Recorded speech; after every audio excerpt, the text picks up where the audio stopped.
Hello Plung Army, and welcome back to another review here. And this is a little bit late, so I apologize for that. This will also be a quick little preview because I am going to throw a little rant. And to be honest, people, I do apologize being a little bit shaded. I am trying to do it outside since I can't do it inside since some of my siblings are having a little bit of complaints from me and that, just for personal reasons. So yeah, I'll try and make this a little bit quick as of usual and just throw some rants out there, people. So in this review, we will be reviewing the Canterbury Bankstown Bulldogs and the Parramatta Eels 14 to 12 loss. An absolute disgraceful loss against the Canterbury Bankstown Bulldogs. Having Lachlan Galvin not being called a knock on. I don't know where in the letter of law that has been added in.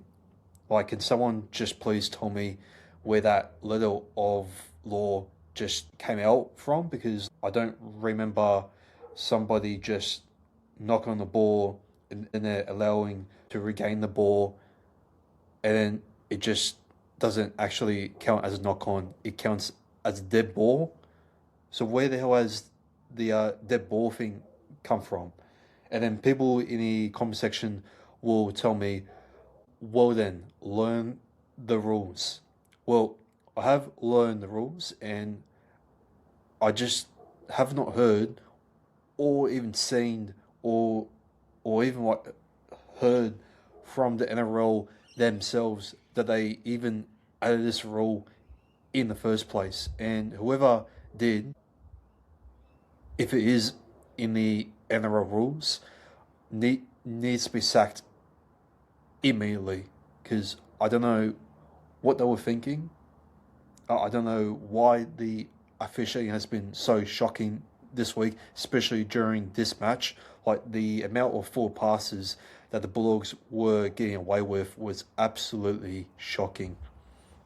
And with the forward pass there from Lachlan Galvin, all the way to to Sitili Tupanua was absolutely shocking. And I don't know why Todd Smith just kept on allowing these four passes just to go the Canterbury Bankstown Bulldogs way, because it was absolutely just sickening. But I'll also go to the players right now that Josh Papali, he is not a proper 5'8", and Ronald Volkman, or should I say Ronald McDonald, has shown that he is not the true halfback to take us to that winning formula and being that ideal halfback backup for Mitchell Moses. And I gotta say, I don't know why Lorenzo Talatona has not debuted yet. I think it's time for him to debut. If we're gonna debut players like Tegan Brown and players like bloody Tony Mattielli, Saxon Price, which he's had a very good defensive performance in New Source Cup. I haven't really watched both the New Source Cup and the Jersey Flag, as I promised, since I have been I've been very unwell with my right infected ear, so I am a little bit half deaf at the moment, people. So I do apologize about that. So yeah, but yeah, it was a very hard watch to see Volkman putting up some questionable kicking options there, especially on the third, just putting it low and hard. It was just absolutely a complete mess, and it was a very ordinary kicking performance there from Ronald McDonald. So yeah, Josh Papali, like, I don't know why people I just keep on just having this experiment stuff, saying that Isaiah Iongi should be the uh, 5'8", but Josh should be the 5'8", because he has been training as a 5'8" during preseason. Well, I fully disagree with that plan, and the experiment and this whole 1 year BS deal with Jonah Pizzett just to sign him up just to go to the Brisbane Broncos was a complete mess.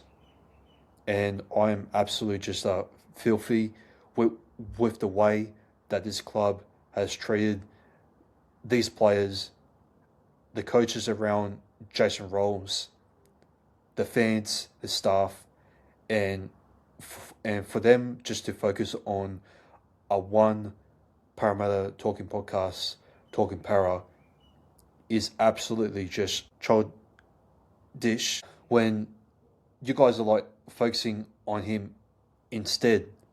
And when you actually leak those information to the journals, but you're not okay with leaking it to some of the super fans like Adam, where he doesn't always leak full information. He just puts it out as a rumor.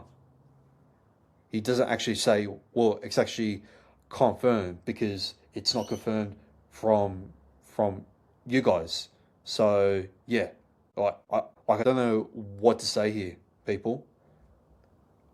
For more than 40 years, we are still here, not having a great defensive coach. We are signing coaches who were part of that wooden spoon back-to-back years with the Newcastle Knights, Nathan Brown, and I know that the Bulldogs did do the same thing to sign Adam O'Brien, which is another reason why they are also going backwards, and were absolutely just shambolic during the match on the King's birthday, and both and both teams were just trash on on the day, and it was possibly, in my opinion, one of the worst Bulldogs versus Eels matches that I've ever seen of all time. So I want to say, people, like, whoever is backing up Jim Saratinos and Mark O'Neill, and they are saying that Jason Rolls is the issue, do me a favor, click off this video,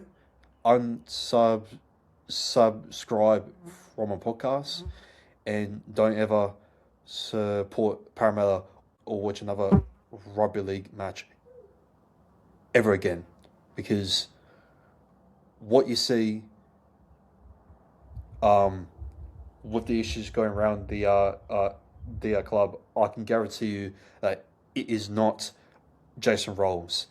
It is the people upstairs, and the way that they sacked Brafa with the timing was absolutely just terrible. And sure, you can go back to the 2022 grand final, where we had such a questionable roster going into that grand final against the Parent Panthers, and that we have lost against them, but still, um, due to Brafa's tactics, yes, sure, it was some of his fault, and yeah, sure, the way that he was rotating with the bench players wasn't that great, but it was also with the roster that he had just just to deal with, to come up against a very classful roster like the Parent Panthers that has successfully being built around Nathan Cleary, and now the club is too late to build that ideal roster around Mitchell Moses, since he is now captain and dealing with those injuries and also getting older.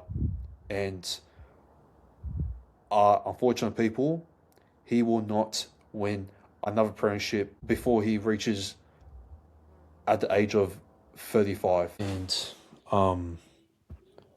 Mitchell Moses is just not the fast player as what he used to be. And Mitchell Moses, in my opinion, just has too much pressure. And for him to get picked for Origin 2 against Queensland, and sure, he has done it before in 2024 in Melbourne. And I know that he might do it again and he might prove me wrong. But in my opinion, and the way that I see it, Mitchell Moses is not that same player as what he used to be. Well, before Brava has left. If the future is right now, and if we're re-signing talent like Lorenzo Talatana, and yes, people may criticize him for his defense, I will say this: if you are planning to stick to develop your development plan and just to catch other developing players with one of the forwards that we have stolen from the Brisbane Broncos, then why not we just give those players those chances? Well, the reason why for that is because we don't have the right recruitment team just to fill in that great depth. And that great depth is that we need mid 20 players that we have to afford to pay overs. I don't know why there's fans just having a whinge saying that why should we pay overs for this player, because the Dragons are doing it, and we had the opportunity to pay overs for Dylan Lucas. I think it was about like 934K or something, and I would have paid overs for him big time. So for any fans saying that, well, paying overs is completely dumb, well, I bet ya next year when the Dragons have payovers for both Keon Killer Matunki and also Luke Metcalf, the Dragons fans are going to absolutely just laugh at us um, by chasing Moses Sully, which it's nearly done a signing, by the way. And for anybody, I swear to God, if there's any Parramatta podcasts out there, especially the Cumberland Throw, and yes, I'm sorry for calling out any Parramatta podcaster out there, but come on, man. Like, look, I love the Cumberland Throw, but like, it's getting to a point where every single episode that they do and that I watch, they're always having this optimism just in them. But I'm sorry, but this optimism needs to get stuffed. Okay? We've been staying positive for long enough. And to be optimistic with so many older fans just waiting for the premiership drought to end for more than 40 plus years is an absolute disgrace. So I'm sorry, but this whole experiment thing, this whole optimism thing needs to get stuffed. All right? Enough is enough. The of the men's team needs to change. But for some weird reason, Jim and Mark just seem to care more about our NRLW team more than the men's team. Now, I don't want to sound controversial. Is it because they don't want to be judged as being sexist or not? Because there was a point like a couple of years ago where our club was being so lackluster in support, not having enough support for our Lisa Fiola team and also our Tasha Gale team, and now they have turned around. So why can't they do that for the men's team, where they are just trying to develop so many young players, and yet they can't sign any dead players just to at least give the space between cup and also jersey flag, just to allow them just to make that opportunity where there's spaces and roles to be filled for both Joseph Flegg and also New Source Cup, which is the reason why we are not seeing other players like Lorenzo Talatona because we should have paid overs for Luke Metcalf. And sure, he is a injury prone player, but if he does go down, then that's when you bring in Lorenzo Talatona with the other next upcoming half coming through, or even a 5'8". So like I don't see what's the big deal of just not paying overs. Like as I said, like some Parramatta fans were just saying, well, Parramatta didn't want Payne Haas. Well, they had the opportunity to pay freaking overs for for both Payne Haas and Keon Kilamatangi, but they also had opportunities there to also pay overs for Dylan Lucas and also Luke Metcalf. And now they're also about to miss another big opportunity to not sign Jake Averillo.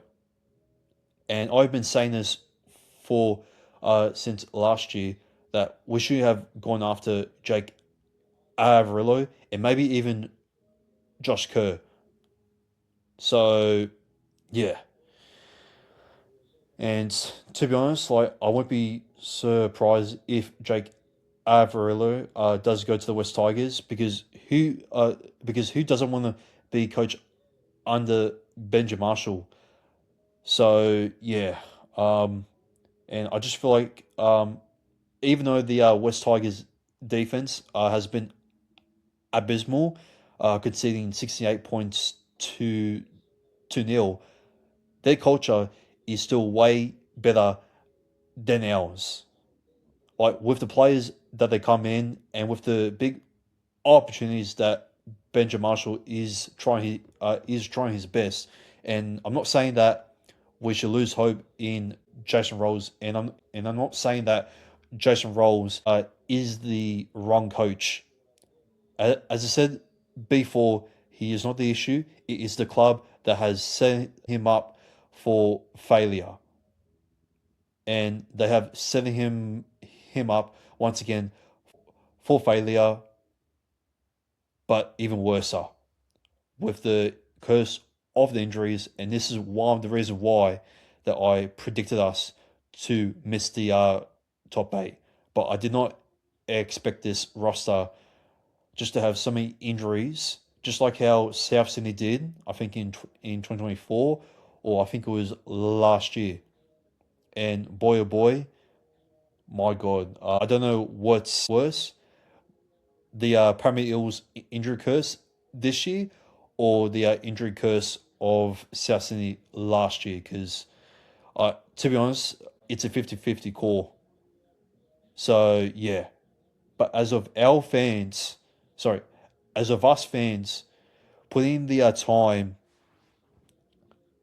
just to just to call out the club, just to make improvements, just to recruit some players, and just to call out some of the coaches like Sam Moore that I've been calling out consistently over and over and over again, and I'll be keep on calling him out until him and the husband Nathan Brown are are completely gone, because those coaches, in my opinion, are not the right coaches to be helping out with Jason Rolls. And yes, I know that Jason Rolls is a defensive coach, but his defensive tactics are not the issue.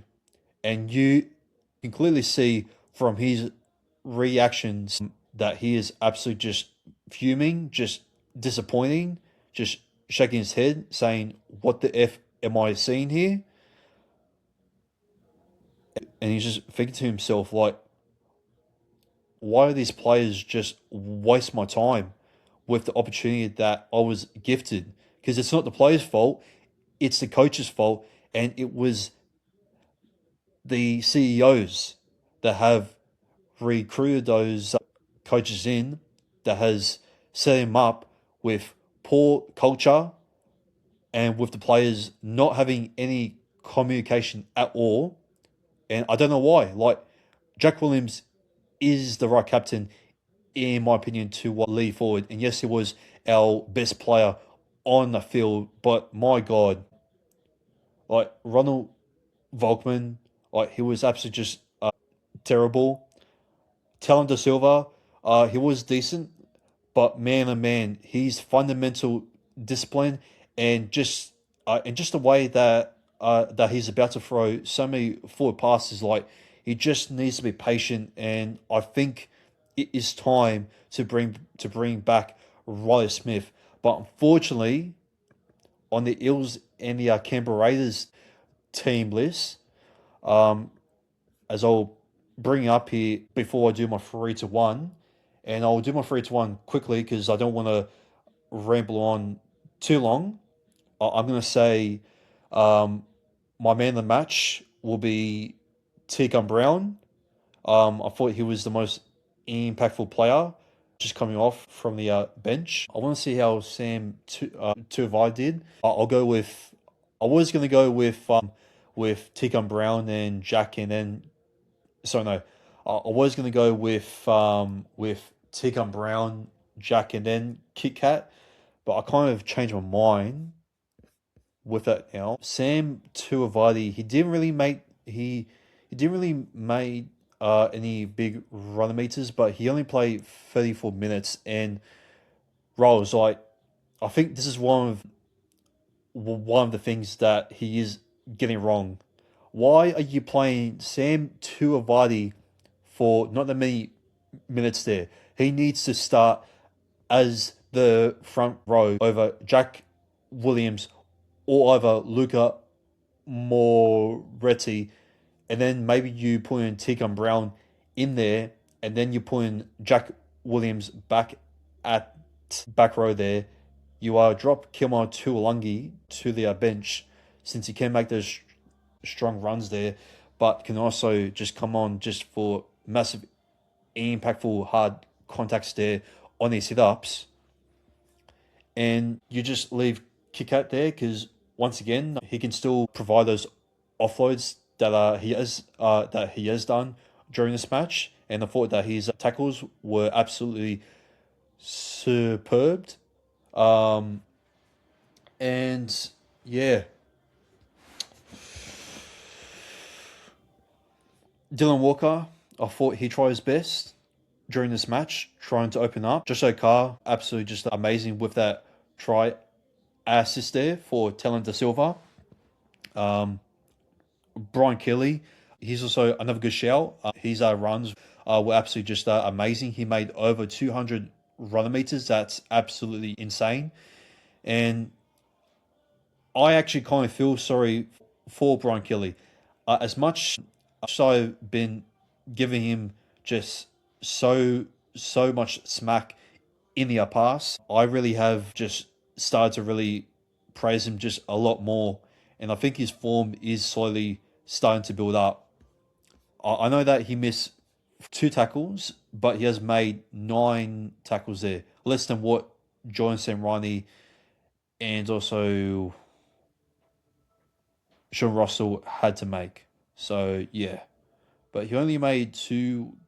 But he had 2 kick DFUs. Pressure wise, his defense has actually been not that bad. Brian Kelly, he will be in there. Yeah, I'm gonna say my 3 to 1 is a little bit tough when I do see Brian Kelly's stats and thinking that he hasn't really made any errors from what I can remember. I'm gonna say 3 points to Tegan Brown.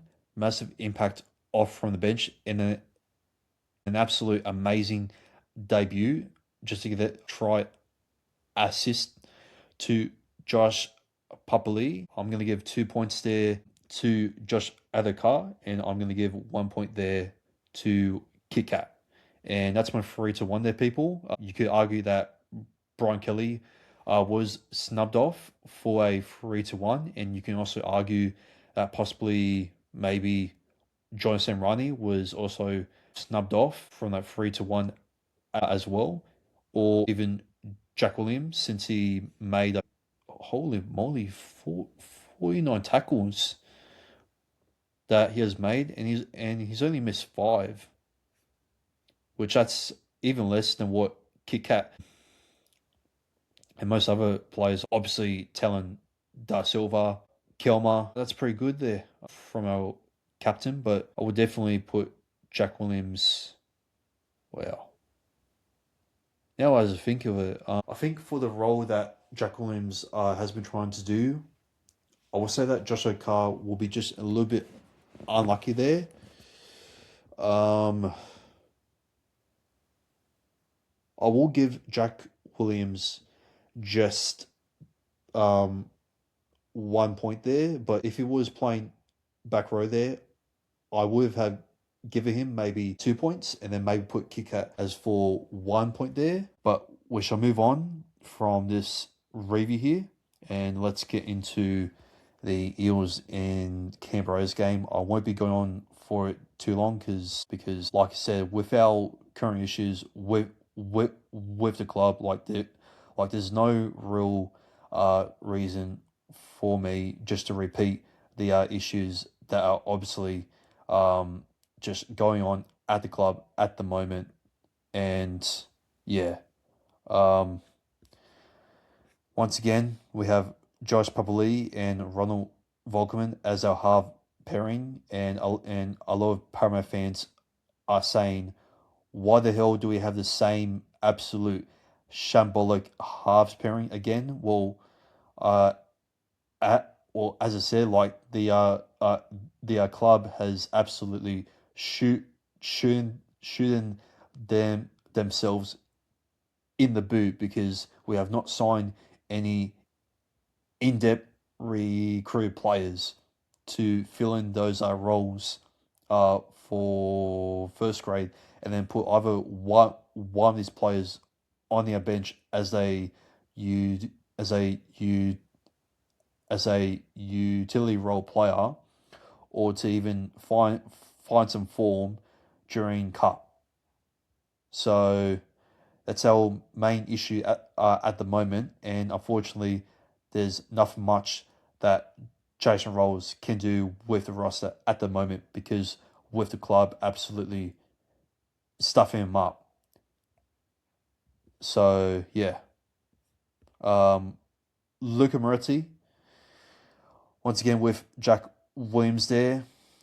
I don't know why Talon Da Silva um, has not been dropped. I know that maybe Jason Rolls doesn't want to put his confidence down, but in my opinion, uh, I think it's right that Talon Da Silva should have been dropped for this week, and then put Riley Smith um, at number 9. I don't see this. Like, I know that Talon Da Silva can be very good with his dummy half runs, and that is his main strength, and I can just get the flow going with our forwards just to be much more mobile there and just to follow on the communications and the role there with the leadership from Jack Williams. So I can see why, but after seeing on just still conceding just those poor fundamental discipline penalties there, I feel like that this this week should have been him trying to find that form and just bring back Riley Smith just to at least get some result there against the Canberra Raiders. Kelma Tuolungi and Kikat, once again, I don't agree with this pick. As I said, I would have had put Jack Williams back at back row there with Kit Kat. Dylan Walker, I would have started Sam Tilavati.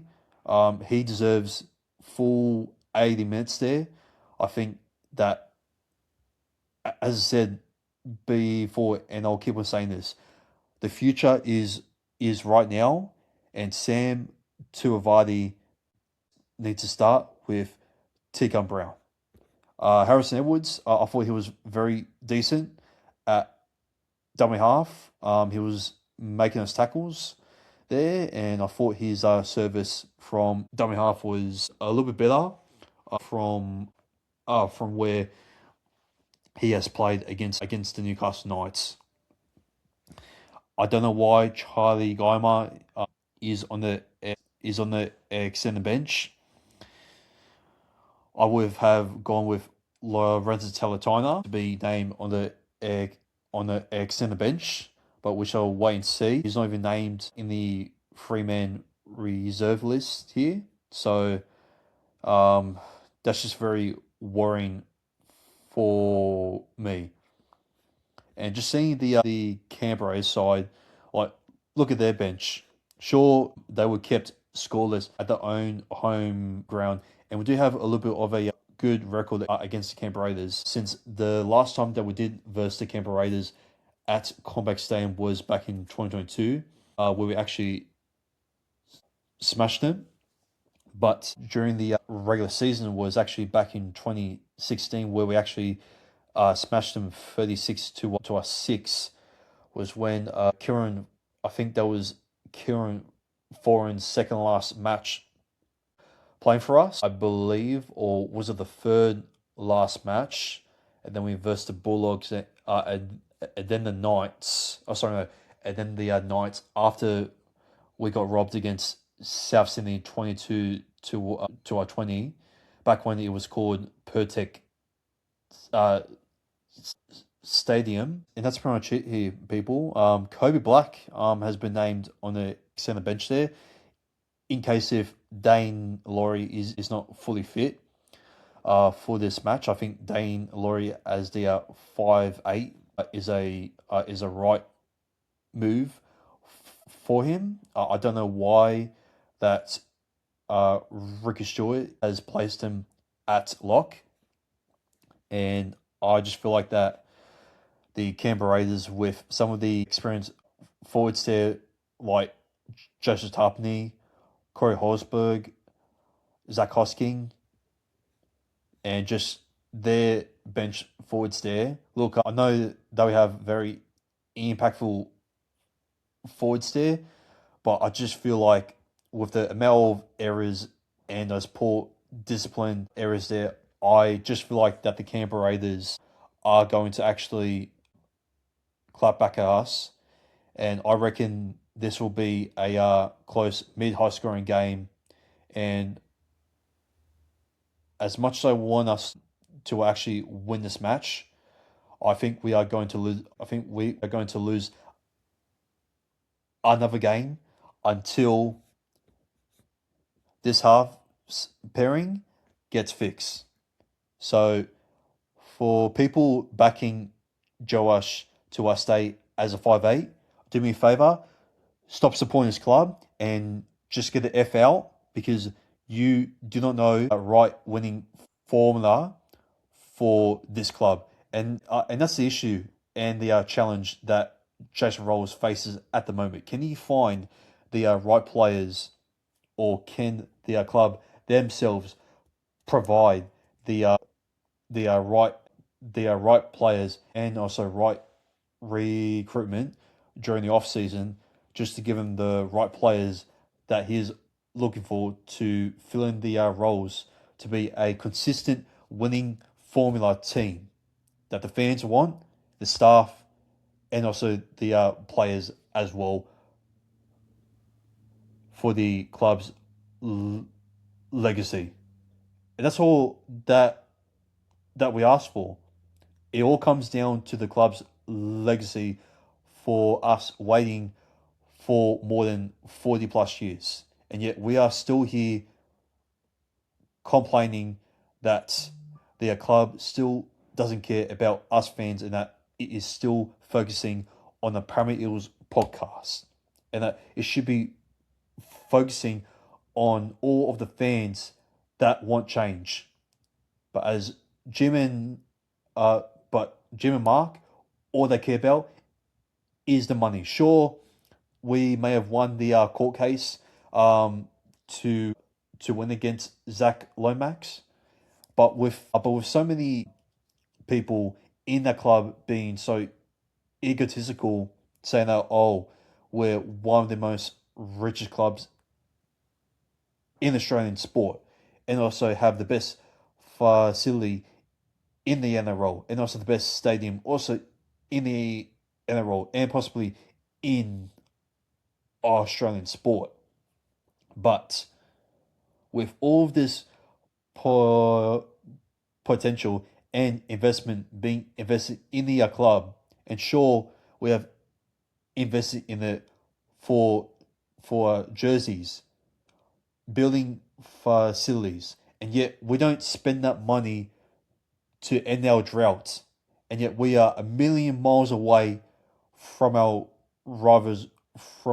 rivals, like the West Tigers, like the Penrith Panthers, and yet even the Canterbury Bankstown Bulldogs can even turn around if they just get rid of Adam O'Brien.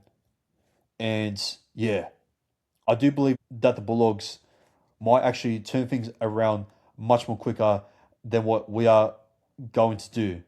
Because as long as Jason Rolls has these absolute has-beens uh, surrounding him, and also the absolute has-beens who are upstairs setting him up for failure and putting up the season tickets and just um, denying any freedom for us fans just to bring drums to the fan march, like, and then also just to ignore us, just to keep on putting on the absolute retarded, annoying PGA pre-recorded parachant, because that trash also needs to stop as well.